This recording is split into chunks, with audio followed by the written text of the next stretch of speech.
네, 오늘 제 국과입니다. 국과는 지난주가 마무리를 이제 아직 7장 23절로 29절을 못했는데, 7장 23절부터 29절을 먼저 해석을 하고, 이어서 8장으로 들어가도록 하겠습니다. 본문을 잠깐 보시겠습니다.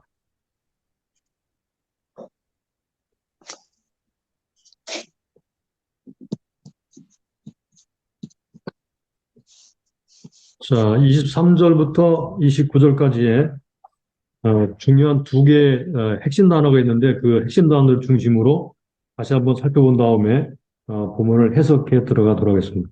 첫 번째는 살피고 궁구하고 알고자 하다 그런 말이거든요. 자, 내가 이 모든 것을 지혜로 시험하며 스스로 이르기를 내가 지혜자가 되리라 하였으나 지혜가 나를 멀리하였도다. 무릇 된 것이 멀고 깊도다.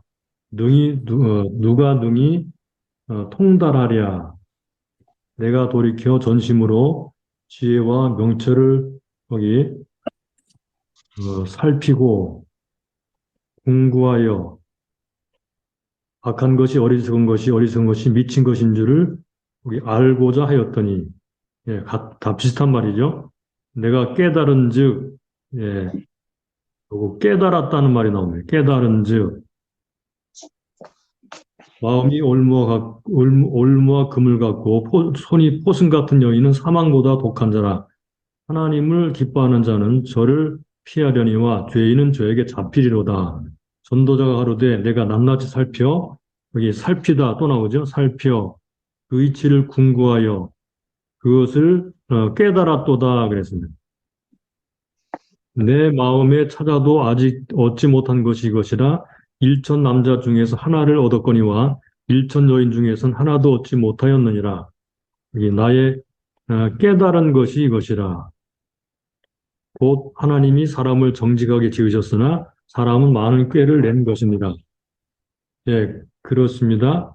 7장 23절부터 29절 사이의 말씀은 전도자가 열심히 지혜와 명철을 통해서 살피고 궁구하고 알고자 했더니 깨달은 것이 있다 그 말입니다. 그래서 깨달은 것이 무엇인지 우리가 살펴보도록 하겠습니다.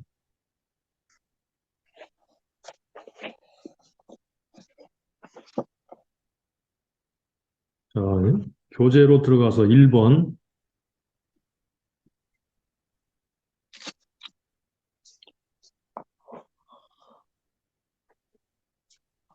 자, 이어서 23절부터 24절 그리고 그 나머지 단락을 함께 연구하겠는데 여기 23절부터 29절은 한마디로 말하면 인간 지혜의 한계에 대해서 말합니다. 인간 지혜의 한계. 그리고 23절부터 24절까지는 첫 번째로 도달 불가능한 것,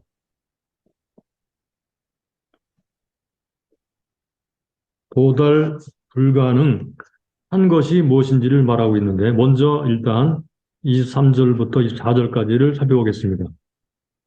23절에 나오는 시험하다라는 말이 나왔죠. 그죠? 시험하다. 그리고 24절엔 통달하다는 말이 나왔습니다. 이 통달하다는 말은 깨닫다라는 말도 되는데요. 일단은 시험하다라는 말을 볼까요? 시험하다. 이거 테스트라는 말이죠. 요거는 요런 말입니다. 시험하다라는 말은 철저히 검토하고 시험해보고 조사해 보았다라는 말입니다. 예, 철저히 검토하고 시험해보고 조사해 보았다. 그러나 결과적으로 뭐라고 말을 하고 있나요? 그는 하나님의 깊은 것을 알 수 없었다라는 것입니다. 예, 좀 전에 우리가 관찰한 것처럼 결과적으로 알고자 했지만 그러나 무릇 된 것이 멀고 깊고 깊도다. 누가 통달하랴? 라고 했던 것처럼 하나님의 깊은 것은 통달할 수가 없다. 그래서 통달하다는 말은, 예, 요거, 깨닫다라는 말입니다. 깨닫다. 알 수 없다. 그 말이죠. 여기 7장 14절부터 몇 번에 걸쳐 나오는데 통달하다는 말이 7장 14절에도 나오고요. 능히 헤아려 알지 못한다는 말. 24절은 통달하다. 26절은 깨닫다. 27절은 살피다, 공부하다, 이런 말로. 28절에는 얻다라는 말로. 29절에서는 깨닫다라는 말로. 8장 17절에서는 깨닫다라는 말이 이제 세 번 나오죠. 그래서 통달하다라는 말은 예, 깨닫다라는 뜻입니다. 깨닫다.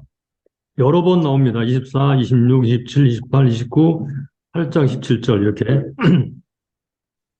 자, 다시 뭐라고 말을 하나요? 시험을 해보고 조사를 해보았지만 깨닫지 못했다라는 말이죠. 하나님의 깊은 것은 깨닫지 못했다.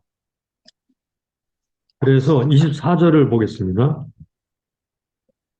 무릇 된 것이 멀고 깊고 깊도다. 누가 통달하랴. 무릇 된 것. 이미 일어난 것을 말합니다. 무릇 된 것은 이미 일어난 것. 그래서 NSB의 전도서 2장 24절은 what has been, 이미 된 것, 이렇게 됐죠. 또는 실제라는 말로도 해석했고요. 김효보 박사는 지금까지 존재하여 있는 것이라고 그렇게 해석을 했습니다.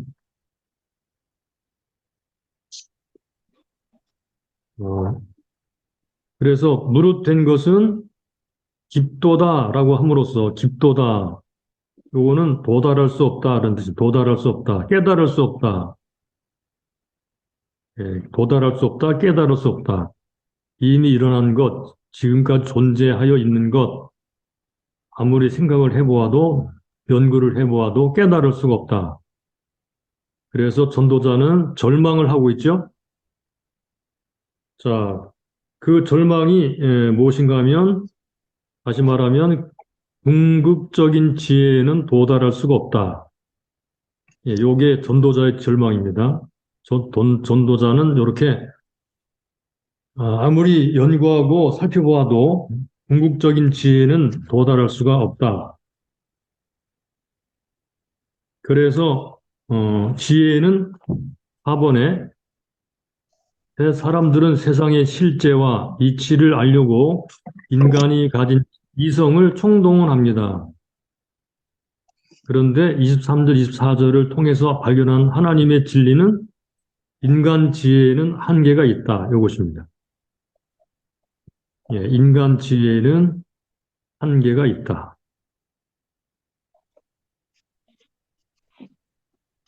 그래서 인간 지혜를 모른다면 그것은 어리석음이고 무지한 것이다. 그러므로 인간의 지혜에 한계가 있기 때문에 뭐가 필요하냐면 깨달음을 얻기 위해서는 이거 꼭 기억해 두십시오. 하나님의 계시가 필요하다. 하나님의 계시가 필요하다. 그래서 신약 성경에 보게 되면 성령님이 이거를 깨닫게 하시죠. 성령은 모든 것, 곧 하나님의 깊은 것까지도 통달하시느니라 이렇게 말을 했어요. 하나님의 계시가 필요하다. 그래서 성경이 필요하죠.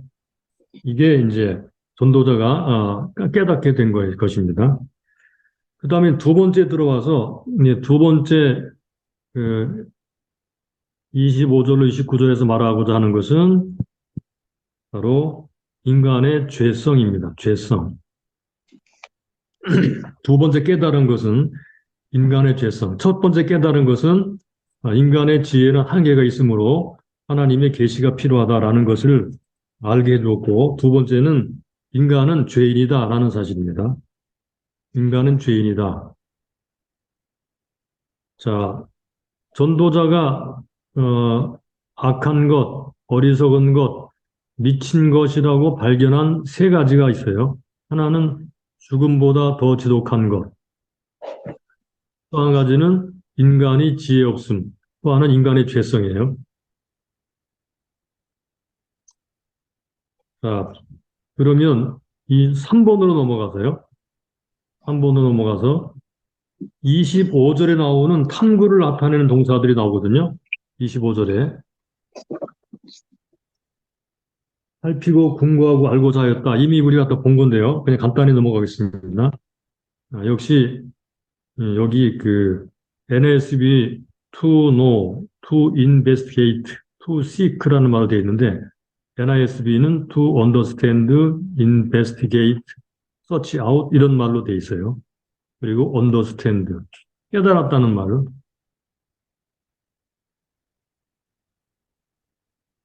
4번으로 가보겠습니다. 우선 지혜와 명철이라는 말이 나오는데요. 지혜와 명철. 25절 내가 돌이켜 전심으로 지혜와 명철을 살피고 공부하여 이 지혜와 명철이라는 말은요. 명철이라는 뜻은 이 사물의 체계 또는 이치라는 말입니다. 그런데 이 말은 히브리어에서 중언법이라고 봅니다. 중언법. 그러니까 하나의 개념을 두 개의 단어의 조합으로 나타내는 중언법. 그러므로 여기 지혜와 명철을 중언법으로 사용해서 뭐뭐 속에서라고 번역을 하면은 이런 말이에요. 사물의 체계를 파악하는 지혜. 지혜와 명철 비슷한 말을 and로 연결시켜서 중언법이라고 말을 하거든요.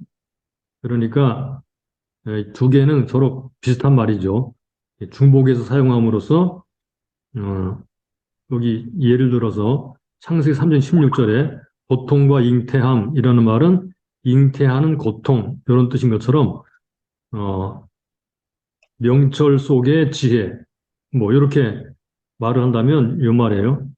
사물의 체계를 파악하는 지혜, 사물의 체계를 파악하는 지혜. 여기 체계 이치죠. 명철이 체계나 이치죠. 그러니까 요 체계를 파악하는 지혜 이런 말입니다. 지혜와 명철을 통해서 열심히 탐구를 했어요. 그래서 결국은 그는 깨달았습니다. 자, 뭘 깨달았나 볼까요? 그 다음 5번으로 가면 깨달은 것. 26절부터 29절 여기는 전도자가 발견한 것이 뭔가요? 자, 세 가지입니다. 첫째는 우매한 여자, 음란한 여자는 사망보다 지독하다라는 말이고요. 이걸 깨달았고요. 두 번째는 지혜자는 하나도 없다. 이걸 깨달았고요. 세 번째는 사람은 죄인이다. 요거를 깨달았습니다. 첫째, 우매한 여자, 음란한 여자는 사망보다 지독하다. 둘째, 지혜자는 하나도 없다. 셋째, 사람은 죄인이다. 네, 우리가 시간상 다시 본문을 왔다 갔다 하면서 살펴보기는 좀 시간이 많이 걸려서 간단하게 정리를 하는 게 좋을 것 같아요.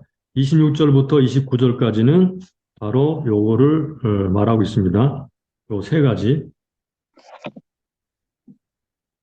사람은 죄인이다. 자, 그러면 우리가 마지막으로 6번으로 가보죠. 정리를 해볼까요? 자, 그렇다면 전도자가 궁극적으로 깨달은 것은 무엇인가? 전도자가 궁극적으로 깨달은 것. 첫째는 죄에 대해서 깨달았다는 것, 죄. 죄를 피할 수 있는 사람은 어떤 사람인가? 하나님을 사랑하는 사람이라는 거예요. 그럼 일단은 죄에 대해서 깨달았다는 거, 죄. 두 번째로 그런데 하나님을 사랑하는 사람이란 찾기가 불가능하다는 것입니다. 하나님을 사랑하는 사람이 죄를 피하는데 하나님을 사랑하는 자는 찾기가 불가능하다. 하나님을 기쁘시게 하는 자는 찾기가 불가능하다. 요거를 깨달았어요. 세 번째, 그런데 이렇게 된 것은 하나님에게 책임 있는 것이 아니고 사람에게 책임이 있다는 것입니다. 그거를 신약적으로 말하자면 의인은 하나도 없다라는 것입니다. 여기에 말하는 것은 의인은 하나도 없다.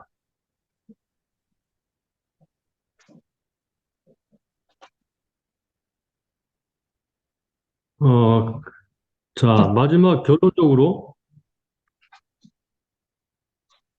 결국 본 단락에서는요, 인간의 지혜는 하나님의 지혜 계시에 의해 밝아지는데 성령님은 1장 17절에서 지혜와 계시의 영이라고 말씀하지요. 그 성령님은 하나님의 깊은 것까지 통달하고 계시하십니다. 이 저자가 결국은 그것을 깨달았고, 그리고 또 한 가지는 인간은 죄인이다 라는 사실을 깨달았습니다.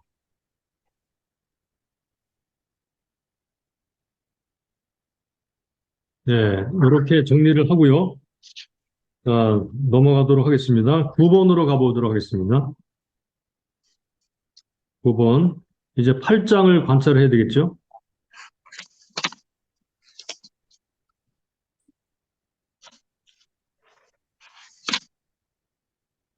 8장. 제일 먼저 우리가 좀 빠른 속도로 관찰을 하기 위해서 각 단락별로 나오는 핵심 단어를 중심으로 관찰을 해나가도록 하겠습니다. 첫 번째 단락은요, 왕이라는 말이 많이 나와요. 자, 보겠습니다. 지혜자와 같은 자 누구며 사리의 해석을 아는 자 누구냐? 사람의 지혜는 그 사람의 얼굴에 광채가 나게 하나니 그 얼굴에 사나운 것이 변하느니라. 내가 권하노니 여기 왕의 명령을 지키라. 이미 하나님을 가리켜 맹세하였음이니라.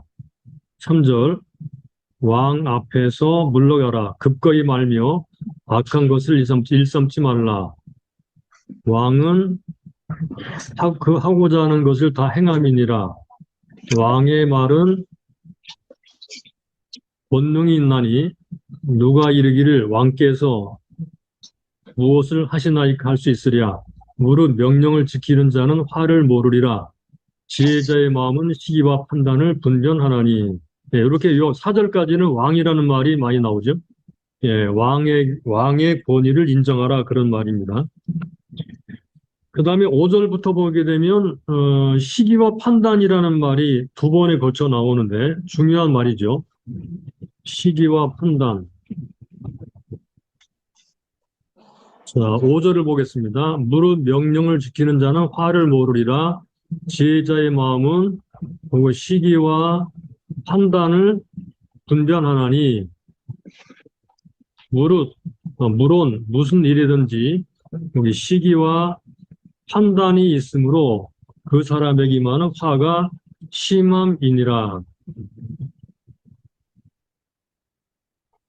사람이 장래일을 알지 못하나니 장래일을 가르칠 자가 누구이랴. 자, 여기 장래일도 같이 표시를 해보겠습니다. 장래일을 알지 못하나니 장래일을 가르칠 자가 누구이랴.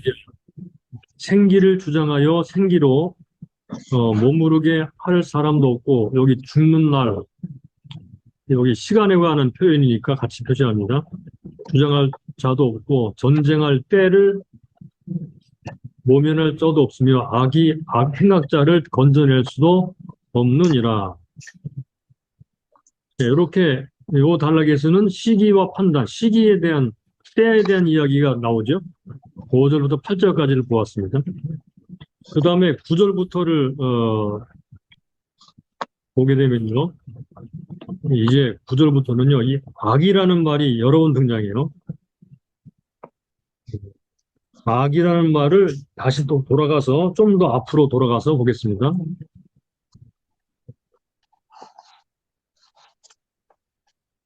악이라는 말이 앞에 나와요. 8장 3절을 먼저 보겠습니다. 8장 3절. 거기 악한 것을 일삼지 말라.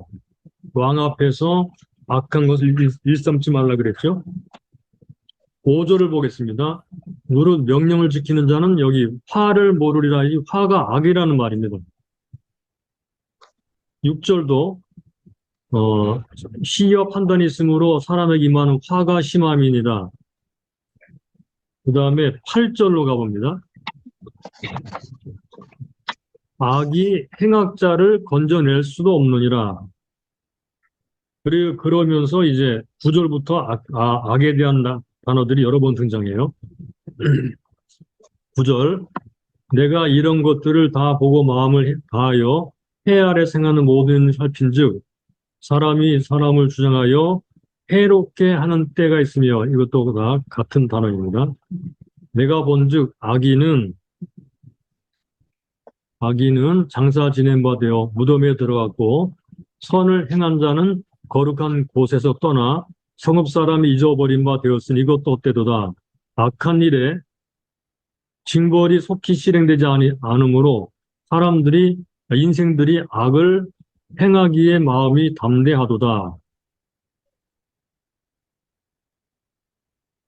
12절, 죄인이 악을 행하고도 장수하거니와 내가 정령이 안 오니 하나님을 경외하며 그 앞에서 경외하는 자가 잘 될 것이요. 악인은 잘 되지 못하며 장수하지 못하고 그 날이 그림자와 같으리니 이는 하나님 앞에 경외하지 아니함이니라. 세상에 행하는 헛된 일이 있나니 곧 악인의 행위대로 받는 의인도 있고 의인의 행위대로 받는 악인도 있나니 있는 것이라 내가 이르노니 이것도 헛되도다. 이에 내가 희락을 칭찬하노니 이는 사람이 먹고 마시고 즐거워하는 것보다 해 아래서 나은 것이 없음이라. 하나님이 사람으로 해 아래서 살게 하신 날 동안 수고하는 것 중에 이것이 항상 함께 있을 것이니라. 네, 여기까지 15절까지만 오늘은 관찰을 하도록 하겠습니다. 14절부터 보면은요,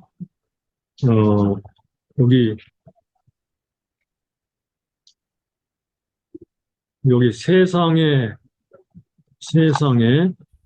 헛된 일이 있나니, 그리고 15절에 이에 내가 희락을 칭찬하노니 이는 사람이 먹고 마시고 즐거워하는 것보다 거기 해 아래에서 우리가 표시한 거죠, 그죠? 나은 것이 없음이라. 하나님이 사람으로 해 아래에서 살게 하신 날 동안 수고하는 것 중에 이것이 항상 함께 있을 것이니라. 네, 이렇게 마지막 14, 15절은 결론적으로 말하는 부분이라는 것을 알 수 있죠. 자, 그래서 내용이 이렇게 바뀌어집니다. 다시 한번 돌아가 볼까요?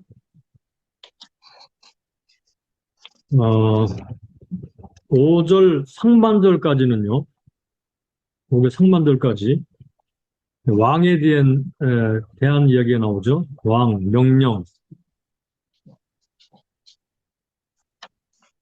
그 다음에 5절 하반절부터 8절까지는 시기와 판단에 대한 얘기가 나옵니다. 시기와 판단. 그 다음에 9절부터 14절까지는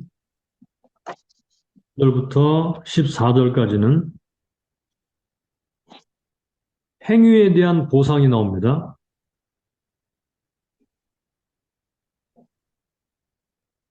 자, 우리가 행위라는 단어를 시간상 그냥 넘어가려 했는데 한번 더 확인해 보는 게 좋을 것 같아요. 그죠? 9절부터 보겠습니다. 9절 행하다라는 말이 여러 번 등장하는데 9절부터 14절까지 내가 이런 것을 다 보고 마음을 다하여 해 아래서 여기 행하는 모든 일을 살핀즉 사람이 사람을 주장해 해롭게 하는 때가 있으며 내가 본즉 악인이 장사 지낸 바 되어 무덤에 들어갔고 여기 선을 행한 자는 거룩한 곳에서 떠나 성읍 사람이 잊어버린 바 되었으니 이것도 어때도다. 악한 일의 징벌이 속히 여기 실행되지 않으므로, 실행되지 않으므로, 이것도 비슷한 말로 표시하죠. 인생들이 악을 행하기에 마음이 담대하도다. 죄인이 100번 악을 행하고도 장수하거니와 내가 정령이 안 오니 하나님을 경외하여 그 앞에서 경외하는 자가 잘 될 것이요. 악인은 잘 되지 못하며 장수하지 못하고 그 날이 그림자와 같으리니 이는 하나님 앞에서 경외하지 아니함이니라. 네, 이게 굉장히 모순되게 얘기를 하죠, 그죠? 행하는 일에 징벌이 속히 실행되지 않는다고 하면서도 하나님을 경외하는 자가 잘 된다. 이렇게 말을 했어요.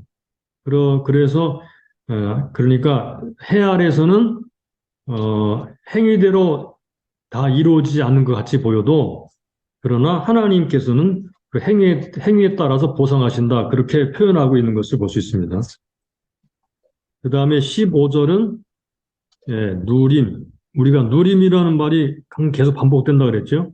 여기는 누림이라는 단어는 없지만 여기 보니까 먹고 마시고 즐거워하는 것보다 해 아래서 나은 것이 없습니다. 하나님이 사람으로 해 아래 살게 하신 날 동안 수고하는 중 이것이 항상 함께 있을 것이니라. 먹고 마시고 즐거워하는 것. 그래서 마지막 결론 부분은 다시 누림이라는 그런 주제로 돌아가고 있다는 것을 볼 수 있습니다. 자, 그러면 이제 단락을 나누고 제목을 붙여보겠습니다.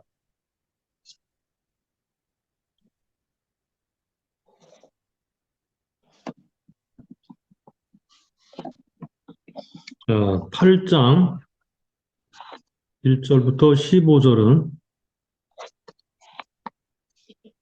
악한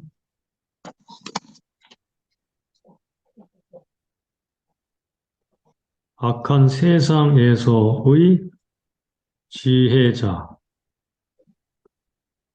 네, 이렇게 장 제목을 붙이고 1절부터 4절까지 권위를 인정하라. 네, 여기다가 왕의 권위를 인정하라. 그렇게 해도 됩니다. 왕의 권위를 인정하라. 5절부터 8절까지는요. 시기와 판단을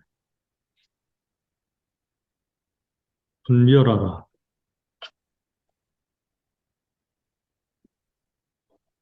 5절부터 13절까지는요. 하나님을 경외하여 행하라. 14절부터 15절 마지막 절은요. 현실을 인정하고 누려라. 네, 이렇게 정할 수가 있습니다. 자, 그러면 이제 해석에 들어가도록 하겠습니다. 11번으로 가보겠습니다.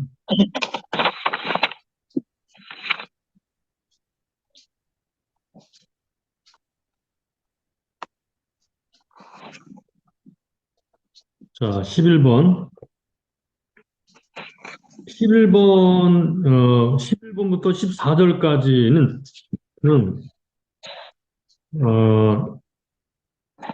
악한 세상에서 어떻게 살 것인가 하는 주제를 다루고 있어요. 악한 세상에 어떻게 살 것인가.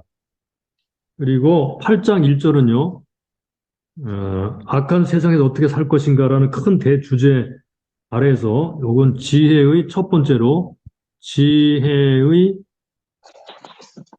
적용.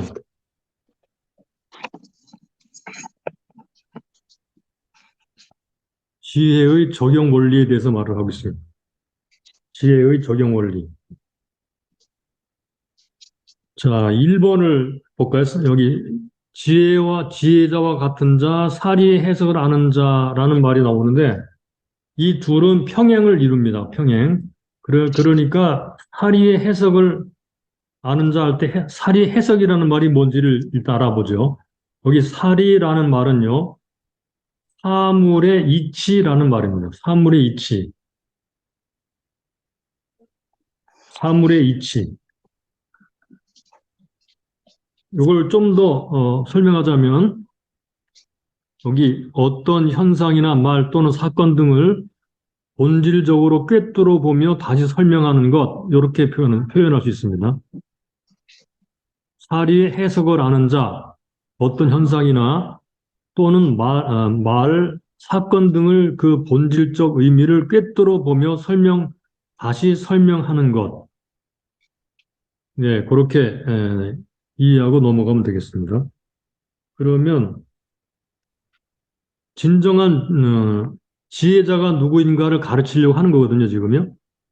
진정한 지혜자가 누구인가. 요거를 지금 가르치려고 하는 거예요. 누가 진정한 지혜자인가? 첫 번째는 요것입니다.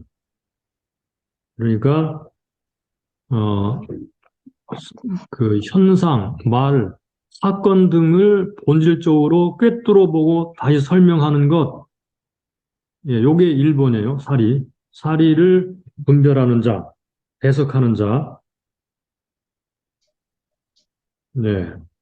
또 한 가지는요, 진정한 지혜자가 누군가 또 한 가지는 2번에서 다 답을 하고 있는데요. 여기 마음과 행동에 반영된다. 지혜로운 사람은 지혜가 마음과 행동에 반영된다 그랬거든요. 진짜 지혜로운 사람은 누구인가? 여기 두 번째예요. 마음과 행동에 반영되는 사람, 지혜가 행동과 마음에 반영되는 사람. 자, 아시겠죠? 다시 한번, 누가 진정한 지혜자인가? 여기, 누가 진정한 지혜자인가? 라는 것을 답을 하려고 하는데, 첫 번째는 어떤 현상이나 말이나 사건이나 이런 것들을 본질적 의미를 꿰뚫어 보며 다시 설명하는 것, 요게 1번이라고 그랬어요. 요게 진정한 지혜자이고, 또 한 가지는 어, 지혜가 그 마음과 행동에 반영되는 사람, 요게 진정한 지혜자라고 그랬습니다. 그러면 1절에서 지혜의 특징을 뭐라고 말을 하는가? 1절에 지혜의 특징. 여러분의 말로 기록해 보라 그랬죠? 그래서 다시 한번 정리해 보자면 이것입니다. 어떤 일의 의미를 제대로 알고 거기에 맞게 행동하는 것, 알고 행동하는 것. 요게 지혜로운 지혜의 특징입니다. 이것은 진정한 지혜자이면서 요거는 지혜의 특징이에요. 그래서 어떤 일을 알고 거기에 맞게 행동하는 것. 어떤 일의 의미를 알고 제대로 알고 거기에 맞게 행동하는 것. 그게 지혜의 특징입니다. 그 다음에 이제 두 번째로,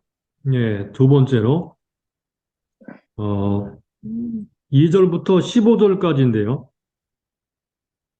2절부터 15절까지의 단락안에서는 지혜의 실천을 말합니다. 지혜의 실천.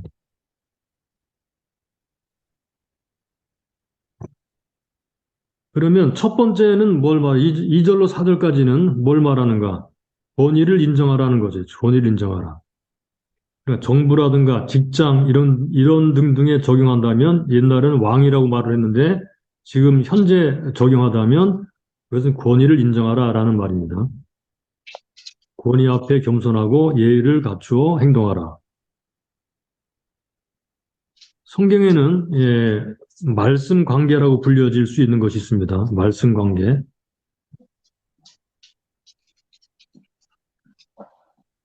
그러니까 말씀으로 관계를 설정해 놓은 그런 관계를 말하는데요. 이거는 정부와 국민, 그리고 부모와 자식, 남편과 아내,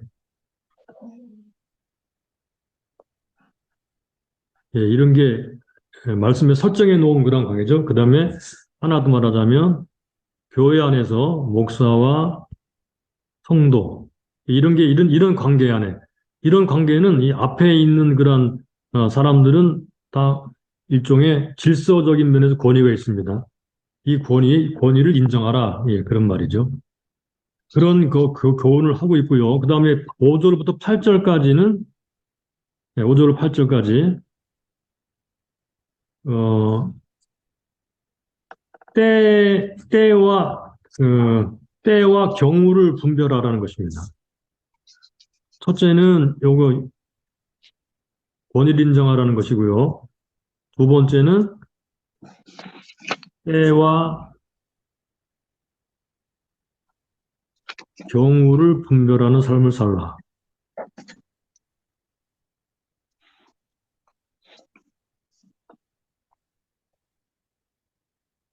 예, 때와 경우를 분별하는 삶을 살라.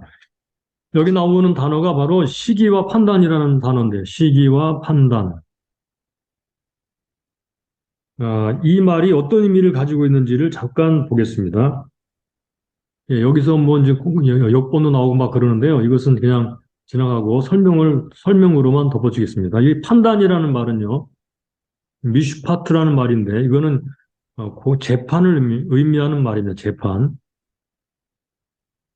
70인역에서는 심판의 때라고 번역을 했습니다. 심판의 때.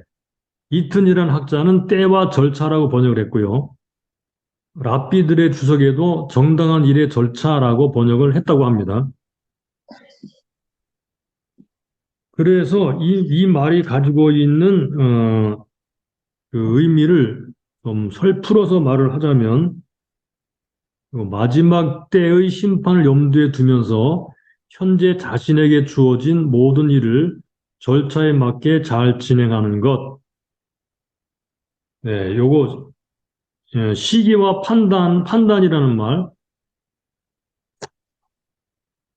무슨 6절에 물론 무슨 일이든지 시기와 판단이 있으므로 사람에게 임하는 화가 심함이니라. 5절에서는요. 지혜자의 마음은 시기와 판단을 분별하나니라고 말을 했는데 자, 이 말을 풀어 말하자면 이렇다고 했습니다. 자, 마지막 때에 심판을 염두에 두면서 현재 자신에게 주어진 모든 일을 절차에 맞게 잘 진행하는 것. 마지막 때 심판을 염두에 두고 현재 자신에게 맡겨진 일들을 절차에 맞게 잘 진행하는 것. 요게 지혜의 특징입니다. 그러니까 때와 경우에 따라서 어떻게 행동해야 되는지 아는 것이 지혜의 특징입니다. 때와 경우에 따라서 어떻게 행동해야 하는지를 아는 것. 그렇게 하라고 지금 그런 권면을 하고 있는 거죠. 그래야지 화를 면한다 이렇게 말을 하고 있어요. 그 다음에 괄호 4번으로 넘어가서 7절, 8절이 의미하는 것이 뭐냐? 7절, 8절. 사람이 장래일을 알지 못하느니 장래일을 가르칠 자가 누구이랴? 생기를 주장하여 생기로 머무르게 할 사람도 없고 죽는 날을 주장할 자도 없고 전쟁할 때 모면할 자도 없으며 악이 행악자를 건져낼 수도 없느니라 그랬습니다. 여기 없다라는 말이 네 번 거쳐 나오죠. 네 개의 상황들이 없다 그랬습니다.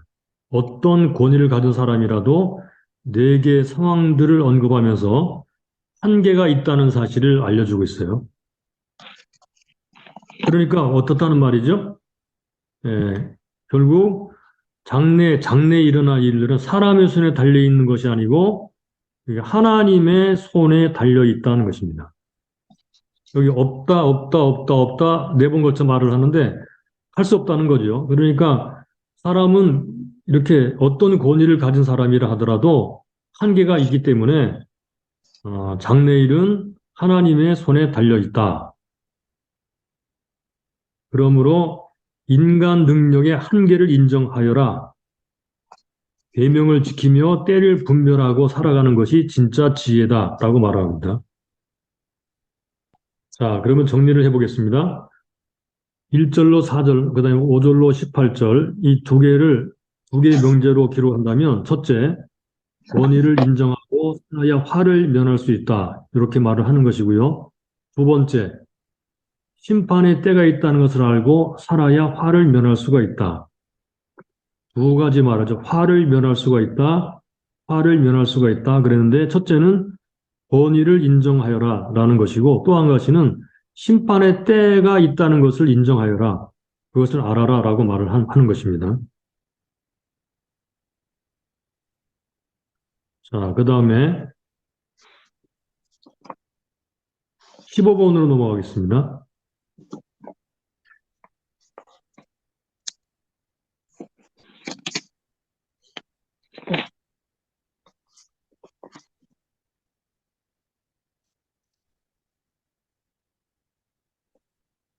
잠깐만요.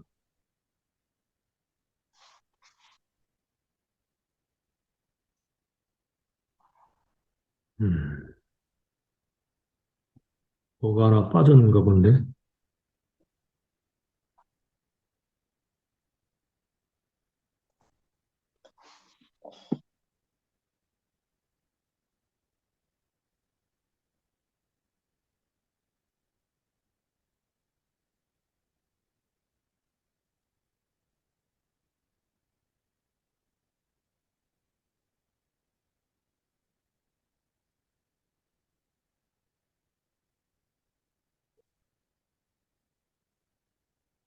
네, 이게 맞네요. 제가 표시를 잘못해가지고. 자, 16번. 교재 16번으로 가보겠습니다. 16번의 9절로 14절까지는 세 번째, 세 번째를 우리가 볼 수 있는데, 9절로 14절은 하나님의 심판을 잊지 말라는 것입니다.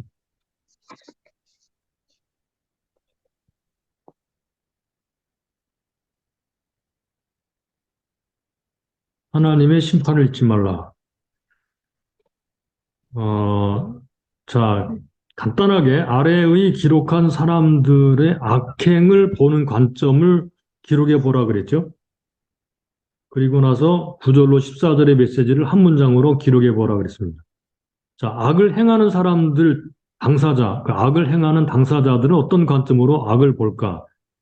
예, 이렇게 생각한다는 것입니다. 악행하는 것이 아니고 나의 정당한 권한을 행사하는 것이다. 약간 나쁜 일이 있다 하더라도 문제될 것이 없다. 이런 식으로 생각한다는 거예요. 악을 행하는 사람들은 악행을 하는 것이 아니고 그거 정당한 권한을 행사하는 것이고 약간 나쁜 일이 있을 수 있지만 별 문제가 없다. 이렇게 생각한다는 거예요.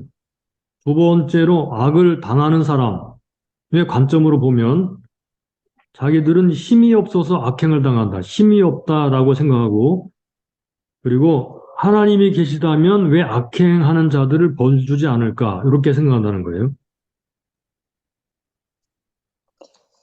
그리고 세 번째, 일반 세상 사람들의 관점으로 본다면 누구든지 죽으면 다 그만이다. 다 죽으면 그만이다. 그러므로 적당히 살자, 적당히라고 생각한다는 것입니다. 그 다음에 다섯 번째를 먼저 하겠습니다. 객관적 관찰자의 관점.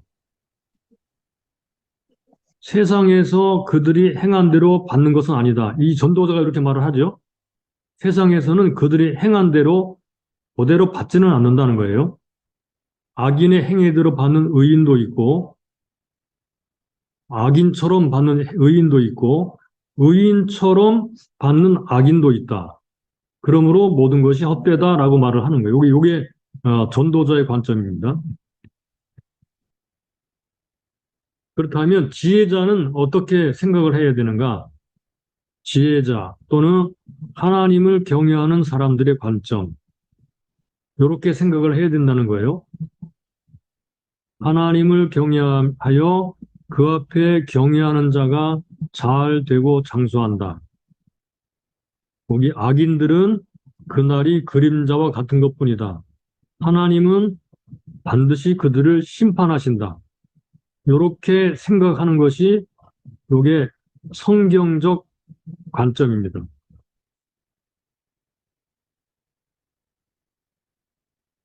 하나님을 경외하는 사람이 잘되고 장수하고 악인들은 그림자 같은 것이고 하나님은 그들을 반드시 심판하신다. 그러므로 이 부분에 대한 결론적으로 하나님의 심판이 있다는 것을 기억하라. 이 심판. 이 세상 삶이 전부가 아니라는 것을 기억하라. 전부가 아니다. 예, 이러한 관점을 가지고 살아가는 것이 참된 지혜자라고 볼 수 있겠습니다.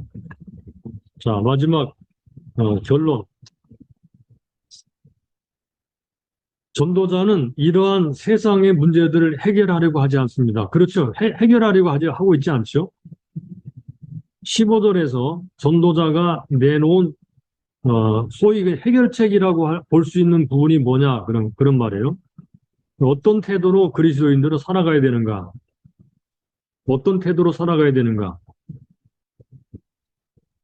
여기 지금 뭐 길게 말을 했지만 간단히 말하면 이런 것입니다.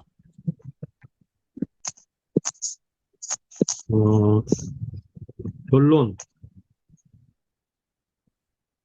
현재와 미래를 하나님께 맡기고 하나님을 경외하며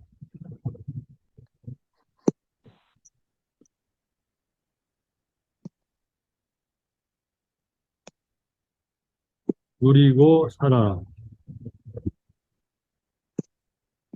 예, 요게 마지막 15절에서 내놓은 전도자의 해결책이라고 불려줄 수 있는 결론입니다. 현재와 미래를 사람은 다 파악할 수가 없고 세상에서 악인들이 잘 되는 것 같이 보이지만 그런 세상이 전부 다가 아니고 하나님을 경외하는 것이야말로 참된 지혜이며 그런 사람들이 잘 되고 복을 받는다는 것이죠. 그러므로 현재와 미래를 하나님께 다 맡기고 하나님을 경외하며 현재 하나님이 주신 것들을 누리면서 살아라.